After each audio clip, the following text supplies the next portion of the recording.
Oh, she let me know as soon as, round the corner of the house, she loomed again into view. "What in the name of goodness is the matter?"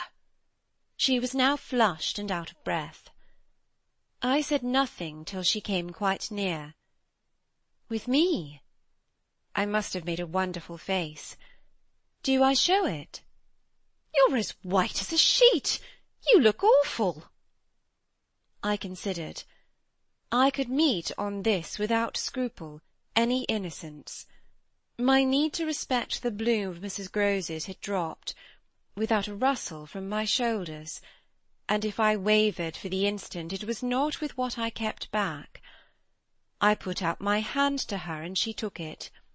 I held her hard a little, liking to feel her close to me.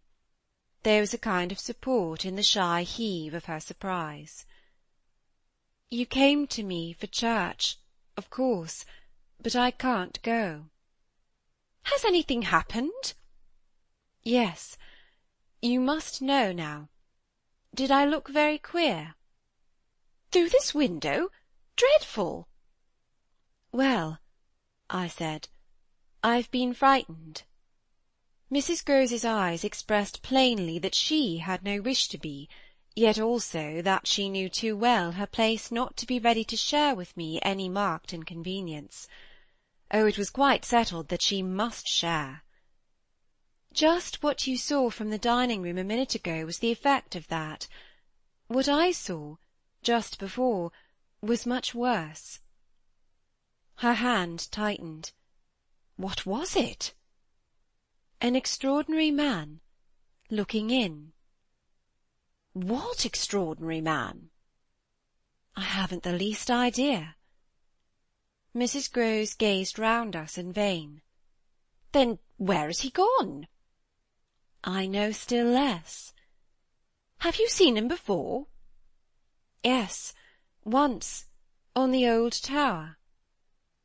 She could only look at me harder. "Do you mean he's a stranger?" Oh, very much. "Yet you didn't tell me." No, for reasons, but now that you've guessed. Mrs. Grose's round eyes encountered this charge. "Oh, I haven't guessed," she said very simply. "How can I, if you don't imagine?" I don't in the very least. "You've seen him nowhere but on the tower?" And on this spot just now. Mrs. Grose looked round again. "What was he doing on the tower?" Only standing there and looking down at me. She thought a minute. "Was he a gentleman?" I found I had no need to think. No. She gazed in deeper wonder. No. "Then nobody about the place? Nobody from the village?" Nobody.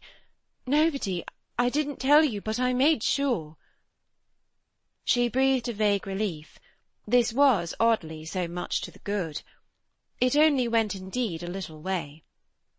"But if he isn't a gentleman—" "What is he? He's a horror." "A horror?" "He's— God help me if I know what he is." Mrs. Grose looked round once more. She fixed her eyes on the duskier distance, then, pulling herself together, turned to me with abrupt inconsequence. "It's time we should be at church." "Oh, I'm not fit for church." "Won't it do you good?" "It won't do them." I nodded at the house. "The children?" "I can't leave them now." "You're afraid?" I spoke boldly. "I'm afraid of him." Mrs. Grose's large face showed me at this for the first time the far-away faint glimmer of a consciousness more acute. I somehow made out in it the delayed dawn of an idea I myself had not given her, and that was as yet quite obscure to me. It comes back to me that I thought instantly of this as something I could get from her, and I felt it to be connected with the desire she presently showed to know more. "When was it? On the tower?" "About the middle of the month, at this same hour." "Almost at dark," said Mrs. Grose. Oh, no, not nearly. I saw him as I see you. Then how did he get in? And how did he get out? I laughed. I had no opportunity to ask him. This evening, you see, I pursued, he has not been able to get in. He only peeps. I hope it will be confined to that. She had now let go my hand. She turned away a little. I waited an instant, then I brought out, "Go to church. Good-bye. I must watch." Slowly she faced me again. "Do you fear for them?" We met in another long look. "Don't you?" Instead of answering, she came nearer to the window, and for a minute applied her face to the glass. "You see how he could see," I meanwhile went on. She didn't move. "How long was he here?" "Till I came out. I came to meet him." Mrs. Grose at last turned round, and there was still more in her face. "I couldn't have come out." "Neither could I." I laughed again. "But I did come. I have my duty." "So have I mine," she replied, after which she added, "What is he like?" "I've been dying to tell you, but he's like nobody." "Nobody?" she echoed. "He has no hat." Then, seeing in her face that she already in this with a deeper dismay found a touch of picture, I quickly added stroke to stroke, "He has red hair, very red, close curling, and a pale face, long in shape, with straight, good features, and little, rather queer whiskers that are as red as his hair. His eyebrows are somehow darker. They look particularly arched, and as if they might move a good deal. His eyes are sharp, strange, awfully. But I only know clearly that they're rather small and very fixed.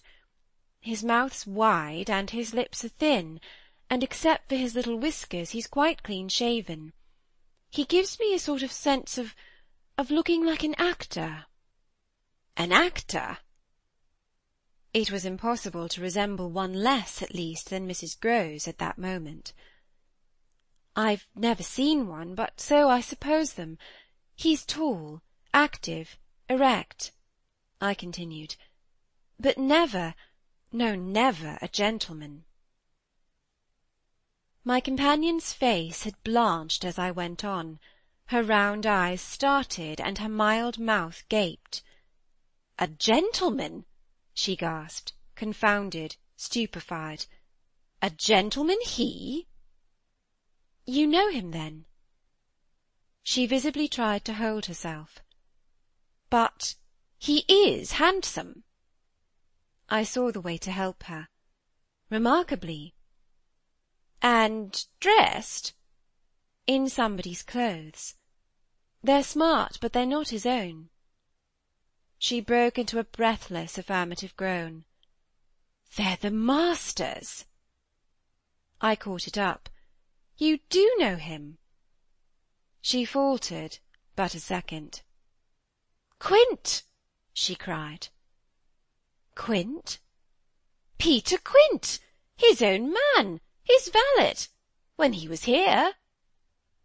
"When the master was?" Gaping still, but meeting me, she pieced it all together. "He never wore his hat, but he did wear, well, there were waistcoats missed. They were both here last year. Then the master went, and Quint was alone." I followed, but halting a little. "Alone?" "Alone with us." Then, as from a deeper depth, "In charge," she added. "And what became of him?" She hung fire so long that I was still more mystified. "He went too," she brought out at last. "Went where?" Her expression at this became extraordinary. "God knows where. He died." "Died!" I almost shrieked. She seemed fairly to square herself, plant herself more firmly to utter the wonder of it. Yes, Mr. Quint is dead. End of chapter 5.